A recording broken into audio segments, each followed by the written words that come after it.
तरह से शुरू हो जाती है और वो दोनों मैच तक इसी तरह से ट्रेनिंग करते रहते हैं और इसी वजह से उन दोनों की दूरियां में धीरे धीरे करके कम होती जा रही थी।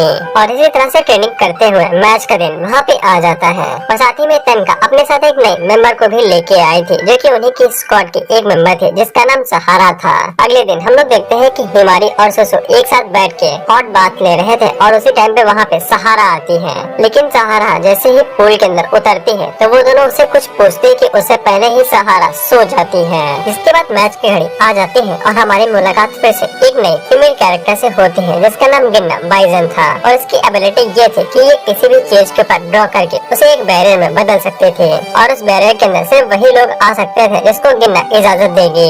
बैरियर की वजह से ये लोग यहाँ पे बिना किसी दिक्कत के फाइट कर सकते थे और सोकी भी इन्हें परेशान नहीं करेंगे और इसीलिए गिन्ना काफी ज्यादा खुश थे कि उसे पहली बार इतने पास से इतने फेमस कमांडर्स को देखने के लिए मिल रहा है। इसके बाद तेनका और क्योका दोनों उसकी तारीफ करते हैं जिससे गिन्ना काफी ज्यादा खुश हो जाती है और जब योगी उसकी तारीफ करता है तब गिन्ना उसे भाव ही नहीं देती है। उसी टाइम पे नी अपने पास से कई सारे बैनर्स को बाहर निकालती है जो कि उन लोगों को चीयर करने के लिए लाई थी क्योंकि उसे पूछता है कि उसने ये सब कुछ खुद से बनाया है। इसमें नी आगे से कहती है कि वो यहाँ पे फाइट नहीं कर सकती है इसीलिए वो यहाँ पे लोगों को चीयर करेगी ताकि वो उनके साथ एक टीम की तरह रह सके। फिर वहाँ पे पहला मैच शुरू हो जाता है जो कि हिमारी और आजुमा के बीच में होने वाला था। आजुमा हिमारी से कहती है कि अगर वो उसे हरा देती है तो फिर वो उसको यहाँ से फिर से अपने घर लेके जाएगी और उसे अपना छोटा नौकर बना लेगी। लेकिन हिमारी को पक्का यकीन था कि वो ही यहाँ पे जीतने वाली थी।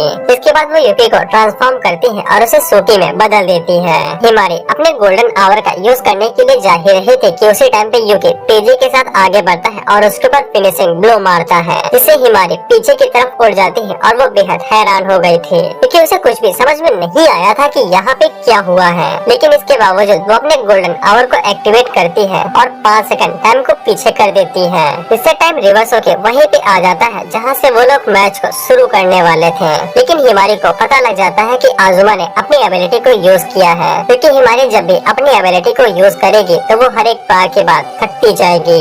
लेकिन हिमारी ने पहले ही कई सारे स्ट्रेटेजीज बना ली थी आजुमा को हराने के लिए। इसके बाद वो यूकी का इस्तेमाल करके आजुमा के ऊपर फिर से हमला करती है। आजुमा आगे से कहती है कि हिमारी ने उसको कमाट लिया है। हिमारी की ताकत पहले के मुकाबले और भी ज्यादा शक्तिशाली हो चुकी है। हम देखते हैं कि मैच शुरू होने से पहले हिमारी ने सहारा से पूछा था कि आजुमा ने मैच के लिए कोई खास ट्रेनिंग तो नहीं की है। लेकिन सहारा बताते बताते ही सो जाती है। लेकिन वो बाद में जाके हिमारी को बता देती है कि आजुमा ने कोई भी खास ट्रेनिंग नहीं की थी। इसीलिए हिमारी को यकीन हो चुका था कि वो अपने प्लान के भरोसे ही चल सकती है। इसके बाद सीन फाइट पे आ जाता है जहाँ पे हिमारी यूकी के साथ हवा में लटकी हुई थी और वहीं पे आजुमा फिर से अपने टाइम वाली एबिलिटी का यूज करती है और टाइम को रोक देती है और टाइम हवा में रुक जाने की वजह से हिमारी और यूकी अब हिल नहीं सकते थे। लेकिन हिमारी को पता चल जाता है कि हिमारी ने अपनी एबिलिटी को यूज करने वाली है इसीलिए वो यूकी से कहती है कि वो हमले को चार्ज करे। इसके बाद यूकी हवा में होने के बावजूद आजुमा के ऊपर हमला करता है और आजुमा नॉकआउट हो जाती है। लेकिन आजुमा फिर से अपनी टाइम एबिलिटी का यूज करती है और 5 सेकंड रिवाइंड कर देती है और क्योंकि आजुमा को पहले ही पता था कि अब क्या होने वाला है इसीलिए वो सामने की तरफ शूट करने के लिए रेडी थी। लेकिन जब वो सामने देखती है तब हिमारी और यूकी वहाँ पे नहीं थे, वो साइड में जा चुके थे। इसके बाद आजुमा की एबिलिटी फिर से कम हो जाती है। हम लोग देखते हैं कि यूकी और हिमारी फिर से नीचे उतर आ जाते हैं और वो दोनों खुश हो जाते हैं कि उन्होंने आजुमा की एबिलिटी को फिर से वेस्ट करा दिया। इसके बाद वो दोनों अपने प्लान के हिसाब से ही आगे बढ़ते हैं और यूकी अपनी स्पीड की मदद से आजुमा के चारों तरफ चक्कर लगाने लगता है। इससे आजुमा अपनी एबिलिटी को यूज नहीं कर पा रही थी और यूकी की स्पीड इतनी ज्यादा हो चुकी थी कि वो बुलेट को भी पीछे छोड़ दे रहा था और यूकी ने फैसला कर लिया था कि वो हिमारी को जितवा के ही रहेगा, फिर उसे चाहे खुद को ही बलिदान करना क्यों न पड़े। इससे यूकी की स्पीड फिर से बढ़ जाती है और वो तेजी के साथ आजुमा के चारों तरफ घूमने लगता है। इसके बाद यूकी फिर से आजुमा के ऊपर हमला करता है लेकिन आजुमा इस बार उसे डॉज कर लेती है। हिमारी को भी पता चल जाता है कि यूकी उसके लिए सब कुछ कर रहा है इसीलिए हिमारी को उससे माफी मांगनी पड़ेगी कि शुरुआत में हिमारी ने यूकी को बुरी तरीके से ट्रीट किया था।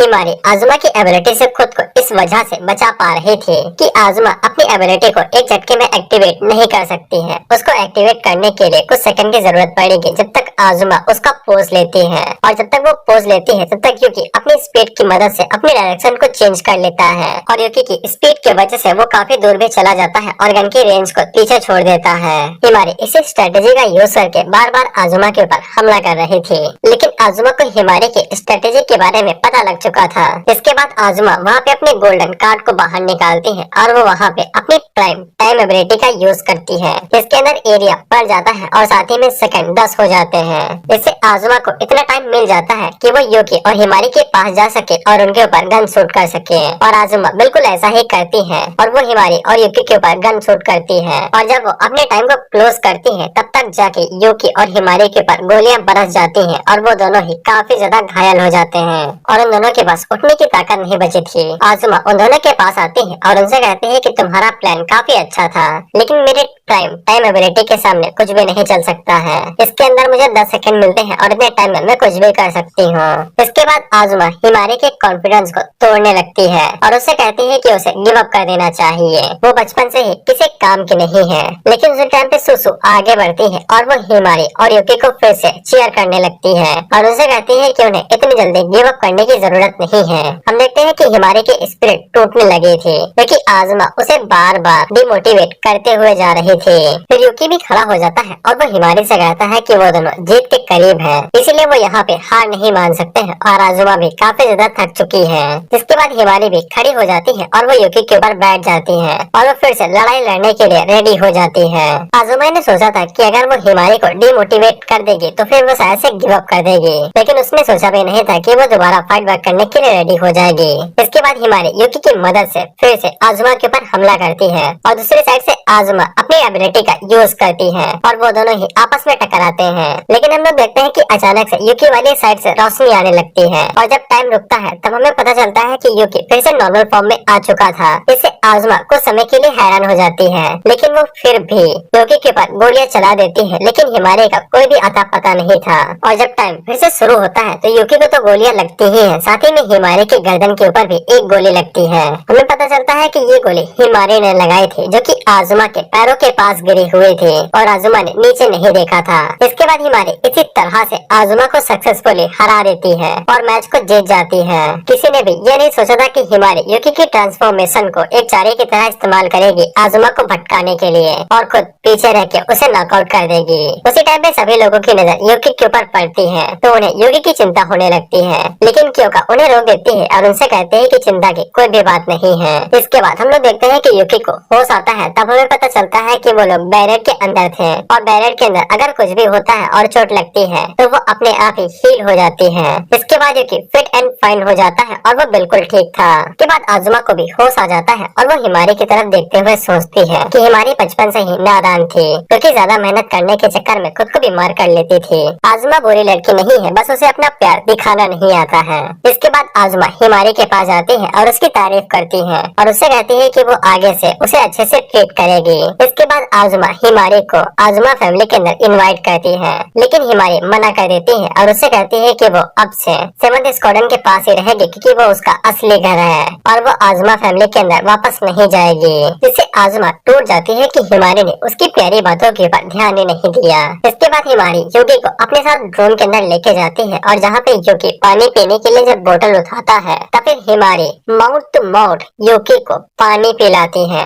और शायद से तुमने गेस कर लिया होगा कि यूकी का यही रिवॉर्ड था, जिससे यूकी शर्मा के पीछे हट जाता है और हिमारी उसे कहती है कि उसका रिवॉर्ड अब शुरू होने वाला है। इधर हम लोग देखते हैं कि आजुमा तनका से डांट खा रही थी और तनका आजुमा को उसकी सारी गलतियां बता रही थी कि उसने खुद को कुछ ज्यादा ही समझ लिया था और यूकी का सबसे पहला मूव उसे मार भी सकता था। ये तो कहो उसकी किस्मत अच्छी थी कि वो जिंदा बच गई उसकी एबिलिटी की वजह से। इस पे आजुमा आगे से कहती है कि वो अगली बार से पूरा ध्यान रखेगी। इधर हम लोग देखते हैं कि क्योका सुसु से कहती है कि उसका अगला मैच होने वाला है। इसके बाद सुसु ड्रोन की तरफ जाने लगती है और सोचती है कि वो अपनी कुछ स्किल्स का शो ऑफ करके यूकी को खुश कर देगी। लेकिन इधर हम लोग यूकी को देखते हैं जो कि हिमारी से खुश हो रहा था और ये भी हिमारी यूकी से सारी चीजों के लिए माफी मांग लेती है कि वो शुरुआत में यूकी के ऊपर ज्यादा गुस्सा कर रही थी और सारी गलतियों के लिए वो यूकी से माफी मांग लेती है और यूकी उसे माफ कर देता है। लेकिन हिमारी ये भी बता देती है कि ये उसका रिवॉर्ड नहीं था, कि हिमारी रिवॉर्ड की वजह से यूकी से माफी मांग रही है। तो फिर यूकी हिमारी से पूछता है तो फिर क्या ये किस भी कोई रिवॉर्ड नहीं है। लेकिन हिमारी उसे बताती है कि ये तुम्हारा रिवॉर्ड ही है, मैं सिर्फ तुमसे माफी मांग रही हूँ अपनी साइड से, और ये सारी अश्लील चीजें तुम्हारा रिवॉर्ड है और तुम्हारे मन का पकाया हुआ खाना। इसके बाद हिमारी आगे बढ़ती है और वो फ्रेंच तरीके से यूकी को किस करने लगती है। इसके बाद हिमारी अपनी जबान को बाहर निकालती है और वो यूकी की होठों को चाटने लगती है। इसे यूकी का दिमाग चकराने लगता है। अब उसके दिल की धड़कनें बहुत ज्यादा तेज हो गई थी और उसे कुछ भी समझ में नहीं आ रहा था कि अब आगे क्या करना है। इसके बाद हिमारी यूकी से एक और बार माफी मांगती है, लेकिन यूकी को अब कुछ भी समझ में नहीं आ रहा था। उसके ऊपर शर्म का चक्कर चढ़ चुका था और वो बौखला चुका था। और वहीं पे हम लोग सोसो को देखते हैं जो कि बाहर से ये सब कुछ होते हुए देख रही थी। और अब जाके सोसो को भी समझ में आ जाता है कि फिजिकल डिमांडिंग इसी चीज को कहते हैं। इसके बाद अगला मैच सोसो और सहारा के बीच में होने वाला था और उन दोनों के पास फिजिकल एबिलिटीज थी, इसीलिए मैच धमाकेदार होने वाला था। लेकिन हम लोग सहारा को देखते हैं जो कि वार्म अप के दौरान ही सो जाती है। तनका सहारा से पूछती है कि उसे कैसा फील हो रहा है, तो फिर सहारा आगे से कहती है कि जैसा हमेशा होता है। इसके बाद दोनों के बीच में फाइट शुरू हो जाती है और दोनों फैसला करते हैं कि वो शुरुआत में अपनी एबिलिटीज का यूज नहीं करेंगे, अपनी फिजिकल स्ट्रेंथ के भरोसे ही फाइट करेंगे। इसके बाद दोनों आपस में भिड़ जाते हैं और लड़ाई करने लगते हैं, जहाँ पे दोनों ही अपने कॉम्बैट स्ट्रेंथ का फायदा उठा रहे थे। इसके बाद सोसो सहारा को पकड़ती है और उसे एक जोरदार सुप्लेक्स दे देती है। इससे सहारा थक जाती है और वो फैसला करती है कि वो अब से अपनी एबिलिटी का यूज करेगी। फिर सोसो अपने पैराडाइम शिफ्ट का इस्तेमाल करती है और अपनी बॉडी को बड़ा कर लेती है। और वहीं पे सहारा की एबिलिटी का नाम मैट शिफ्ट था, जहाँ पे उसकी बॉडी से आग निकलने लगती है और उसकी स्पीड और ताकत बढ़ जाती है। सोसो सहारा के ऊपर एक जोरदार पंच मारती है, लेकिन सहारा उसे डॉज कर लेती है। इसके बाद सहारा सोसो के ऊपर एक पाम अटैक करती है, जिससे सोसो नीचे गिर जाती है। हमें सहारा की एबिलिटी के बारे में बताया जाता है कि वो मैट शिफ्ट का इस्तेमाल 1 मिनट तक कर सकती है और सहारा जितनी ज्यादा अपनी एबिलिटी का यूज करेगी उसका टाइम उतना कम होते जाएगा। सहारा का साइज छोटा होने की वजह से वो सोसो के अटैक्स को डॉज कर पा रही थी और वहीं पे सोसो का साइज बड़ा होने की वजह से वो काफी आसानी से चोट खा रही थी। इसके बाद सहारा कुछ पत्थरों का इस्तेमाल करती है और वो सोसो के ऊपर हमला करने लगती है और सोसो का साइज बड़ा था, इसलिए वो सारे पत्थर उसे लगते हैं। इसके बाद सोसो 1-2 पत्थरों को डॉज तो कर लेती है, लेकिन तभी 2 पत्थरों के पीछे से सहारा बाहर निकलती है, क्योंकि उसके पेट के ऊपर एक जोरदार पंच मारती है, जिससे सोसो पीछे जाके गिरती है। इससे सभी लोगों को सोसो की चिंता होने लगती है और यूकी भी चिंता भरी नजरों से सोसो की तरफ देख रहा था। लेकिन वहीं पे सोसो नहीं चाहते थे कि यूकी उसको इस तरह से देखे। इसके बाद हमें सोसो की थोड़ी सी बैक स्टोरी दिखाई जाती है, जहाँ पे कुछ लड़कियां अपने अपने बॉयफ्रेंड के बारे में बात कर रही थी और वो सोसो को भी सजेस्ट करती है कि उसे भी एक बॉयफ्रेंड बना लेना चाहिए। लेकिन सोसो ने पहले ही फैसला कर लिया था कि वो किसी भी लड़के के चक्कर में नहीं फंसेगी और डायरेक्ट मातों के अंदर एंट्री लेगी। इससे सोसो कभी भी बोर नहीं होगी, लेकिन मातों के अंदर आने के बाद उसके हमेशा के दिन बोर होने लगे और उसे कोई भी एक्साइटमेंट नहीं मिल रही थी। लेकिन यूकी के आ जाने की वजह से वो थोड़ा सा खुश रहने लगी थी, इसीलिए सोसो फैसला कर लेती है कि वो यहाँ पे बिल्कुल भी नहीं हारेगी। फिर सोसो भागते हुए सहारा की तरफ जाती है और रास्ते के बीच में अपनी साइज को और भी ज्यादा बड़ा कर लेती है। इससे सोसो सीधा जाके सहारा के ऊपर गिरती है और सहारा उसे डॉज नहीं कर पाती है, क्योंकि उसका साइज काफी ज्यादा छोटा था। लेकिन सहारा हार नहीं मानती है और वो अपनी एबिलिटी का यूज करके सोसो को उठाने की कोशिश कर रही थी। उसी टाइम पे सोसो अपने हाथ को आगे बढ़ाती है और वो सहारा को अपने हाथों में पकड़ लेती है। इसके बाद सोसो उसे उठा के नीचे पटक देती है और ये सच में एक डड्डी ब्लो था। इसके बाद सहारा वहाँ पे बेहोश हो जाती है और रेफरी आगे बढ़ के काउंटिंग शुरू कर देता है। लेकिन उसी टाइम पे हम लोग सहारा को देखते हैं और वो फिर से खड़ी हो जाती है। आजुमा बताती है कि ये सहारा की सीक्रेट एबिलिटी है कि वो जब भी बेहोश हो जाती है तो फिर उसकी बॉडी कंट्रोल ले लेती है और उसकी एबिलिटी पहले से भी और ज्यादा खतरनाक हो जाती है। हम लोग देखते हैं कि सहारा की स्पीड भी बढ़ चुकी थी। इसके बाद वो भागते हुए सोसो के पास जाती है और उसको उठा के पटक देती है। इससे सोसो सीधा जाके जमीन से टकराती है और फिर से अपने नॉर्मल साइज में आ जाती है।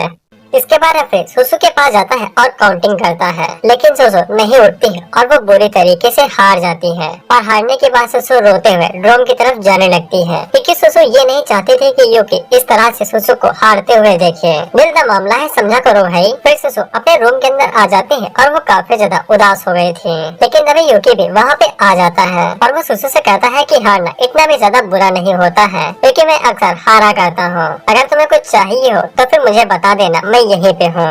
जिससे सुसु काफी ज्यादा खुश हो जाती है और वो यूकी से कहती है कि यूकी कुछ टाइम के लिए अपनी आंखें बंद कर ले। यूकी बिल्कुल ऐसा ही करता है और तभी सुसु आगे बढ़ती है और वो यूकी को पकड़ के उसे किस कर लेती है, जिससे यूकी बहुत ज्यादा शर्मा जाता है और वो शर्मा के पीछे हट के उसे पूछता है कि सुसु ने उसे किस क्यों किया। इस पे सुसु आगे से जवाब देती है कि वो एक शौक को बड़े शौक से हराना चाहते थे, क्योंकि सुसु ने यूकी को किस किया है तो फिर उसके लिए ये बहुत बड़ा शौक हुआ और वो अपने हारने के बाद भूल जाएगी।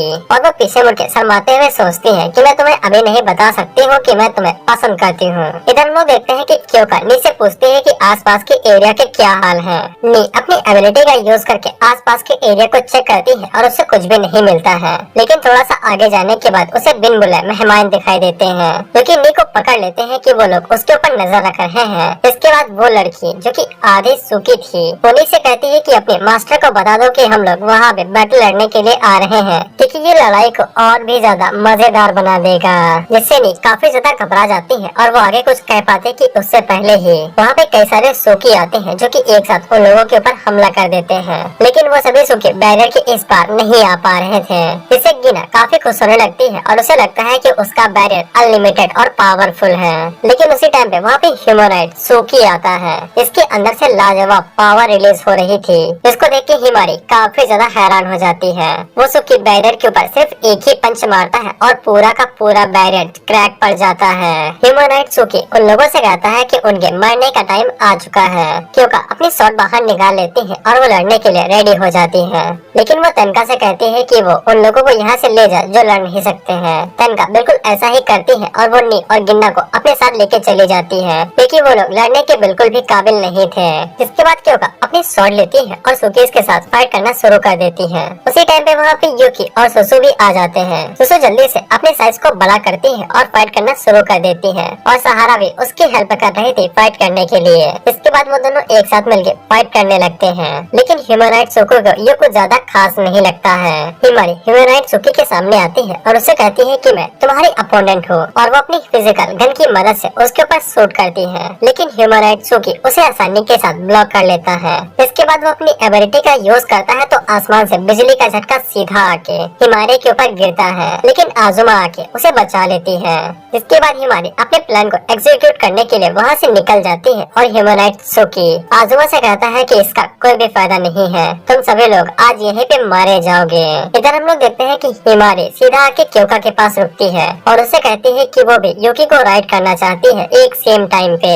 क्योका को यकीन नहीं हो रहा था, लेकिन वो फिर भी इसे ट्राई करना चाहती थी। इसके बाद यूकी आगे बढ़ता है और वो हिमारी के हाथ को चूमता है। इसके बाद दोनों फॉर्म एक दूसरे के साथ मर्ज होने लगती है और यूकी को एक नई फॉर्म मिल जाती है और यूकी की इस फॉर्म का नाम था वार क्लाउड। जिससे यूकी का साइज तो बड़ा हो ही जाता है और साथ ही में उसके ऊपर एक लाल रंग का कवच भी आ जाता है। क्योका उसे पूछती है क्या उसको कोई नई पावर्स मिली है। इस पे यूकी आगे से कहता है कि हाँ उसे कुछ नई पावर्स मिली है और यूकी को पक्का यकीन था कि वो ओबा की तरह एक लेजर बीम अपने मुंह से थूक सकता है। इसके बाद यूकी अपने मुंह के अंदर एनर्जी को इकट्ठा करता है और सामने की तरफ एक लेजर बीम को शूट करता है। यूकी का ये एनर्जी ब्लास्ट इतना शक्तिशाली था कि सामने की तरफ से जितने भी सुकीस आ रहे थे वो एक सेकंड में धूल बन जाते हैं। हिमारी क्योका से पूछती है कि दूसरी साइड के बारे में क्या उन्हें चिंता करने की जरूरत नहीं है, लेकिन क्योका हिमारी से कहती है कि उनके पास तनका है, इसीलिए उन्हें चिंता करने की कोई भी जरूरत नहीं है। इधर हम लोग तनका को देखते हैं जो कि नी से सारी सिचुएशन के बारे में पूछती है, जिसके बाद मदद करने के लिए वहाँ से निकल जाती है। इधर हम लोग देखते हैं कि सिचुएशन खतरनाक से खतरनाक होती जा रही थी, क्योंकि अपनी तरफ से एनर्जी ब्लास्ट कर करके सुकीस को मारते हुए जा रहा था और दूसरी तरफ आजुमा ह्यूमनॉइड सुकी के साथ फाइट कर रही थी। क्योका तनका से कहती है कि ऐसा लगता है कि हमें एग्जीबिशन मैच को अभी के लिए रोकना पड़ेगा। तनका आगे से कहती है बिल्कुल, क्योंकि हमें कुछ बेहतर करने को मिला है। इधर हम लोग गिन्ना को देखते हैं जो कि इस बात से काफी ज्यादा परेशान हो रही थी, क्योंकि उसे भी बैटल देखनी थी, वो भी दो स्क्वाड मास्टर्स की, और उसे पता नहीं था कि अब वो आगे क्या करेगी। उसी टाइम पे नी उसे कहती है कि अगर गिन्ना उसके कंधे के ऊपर हाथ रखती है तो फिर नी की एबिलिटी की वजह से गिन्ना को भी दिखाई देगा कि सारी फाइट्स कैसे हो रही है और क्या चल रहा है, जिससे गिन्ना काफी ज्यादा खुश हो जाती है कि उसे अब सब कुछ देखने का मौका मिलेगा। इसके बाद हम लोग देखते हैं कि क्योका की साइड पे क्योका और यूकी दोनों भाई धमाके तरीके से सभी सुकीस को मारते हुए जा रहे थे। दूसरी तरफ हिमारी भी पूरी कोशिश कर रहे थे कि वो अपना पूरा योगदान दे। वहाँ पे सुसु भी अपना पूरा जोर लगा के सभी सुकीस को मार रहे थे और आजुमा ह्यूमनॉइड सुकी के साथ अपनी एबिलिटी एबिलिटी का यूज करके उसके साथ फाइट कर रही थी। हमें यही पे पता चलता है कि क्योकर की जो स्वॉर्ड स्किल्स है वो उसकी पिच एबिलिटी के साथ कोई भी नाता नहीं रखती है। क्योकर ने ये सारी स्किल्स लगातार मेहनत और कड़ी डेडिकेशन के साथ बनाई है। इसको देख के गिना खुश हो जाती है और उसके सारे कपड़े फट जाते हैं। इसके बाद हम लोग यूकी को देखते हैं, वो अभी भी एनर्जी ब्लास्ट करते हुए सुकीस को मारते हुए जा रहा था। इधर हम लोग देखते हैं कि वो ह्यूमनाइट सुकी अपने मुंह से एक एनर्जी ब्लास्ट करता है जो कि डायरेक्ट आजुमा को हिट होता है और उसका एक हाथ कट जाता है। लेकिन आजुमा अपने पैरों का इस्तेमाल करके वहाँ पे अपनी एबिलिटी को एक्टिवेट करती है। इससे वो 5 सेकंड को फिर से रिवाइंड कर देती है और उसका हाथ फिर से ठीक हो जाता है। लेकिन वो ह्यूमनाइज सुकी आजुमा से कहता है कि इसका कोई भी फायदा नहीं है, तुम लोग यहीं पे मारे जाओगे। जिसके बाद वो फिर से वहाँ पे एनर्जी ब्लास्ट करने के लिए अपना बड़ा सा मुंह खोलता है। लेकिन वो एनर्जी ब्लास्ट कर पाता कि उससे पहले ही वहाँ पे अचानक से तेनका आ जाती है, क्योंकि आजुमा से कहती है कि तुमने काफी अच्छे से फाइट की है, तो अब जगह बदल लेते हैं। ह्यूमनाइज सुकी तेनका से कहता है कि मेरी आर्मी तुम्हारे पास पहुँचने वाली है और मुझसे पहले तुम्हें उनका सामना करना पड़ेगा। लेकिन तभी तेनका के पीछे से धुआं हटता है, तो हमें पता चलता है कि तेनका ने पहले ही आर्मी के हर एक सुकी को मार गिराया है और उसके पीछे नीली आग जल रही थी। जैसे वो ह्यूमनाइट सुकी भी काफी ज्यादा हैरान हो जाता है कि तेनका ने अकेले ही उसकी पूरी आर्मी की लाशें बिछा दी। तेनका उसे कहती है कि मैंने यहाँ के आसपास के सभी सुकीस को मार दिया है ताकि हमारी बैटल के दौरान कोई भी हमें परेशान न कर सके। और तेनका को ये भी पता था कि इस वाले सुकी के अलावा भी यहाँ पे 2 और ह्यूमनाइट सुकी हैं। इसके बाद तेनका उसे कहती है कि तुम्हें मारने के बाद मैं उन दोनों के पीछे जाऊंगी और उन दोनों को भी खत्म कर दूंगी। ह्यूमनाइट सुकी तेनका की पावर्स को देख के काफी ज्यादा खुश हो जाता है और वह इस बात से काफी ज्यादा खुश होने लगता है कि अब उसे किसी ताकतवर अपोनेंट के साथ फाइट करने का मौका मिलेगा। और इसी के साथ ये एपिसोड यहीं पे खत्म होता है। तो गाइस, तुम लोगों को ये रिकैप कैसा लगा कमेंट करके जरूर बताया। और चैनेल सोल्जर की खास बात ये है कि इसमें यूकी का रिवॉर्ड देखने में काफी ज्यादा मजा आता है और इसका जैसे ही 9th एपिसोड रिलीज होगा तो मैं उसको एक साथ एक्सप्लेन कर दूंगा, तुम्हें चिंता करने की जरूरत नहीं है।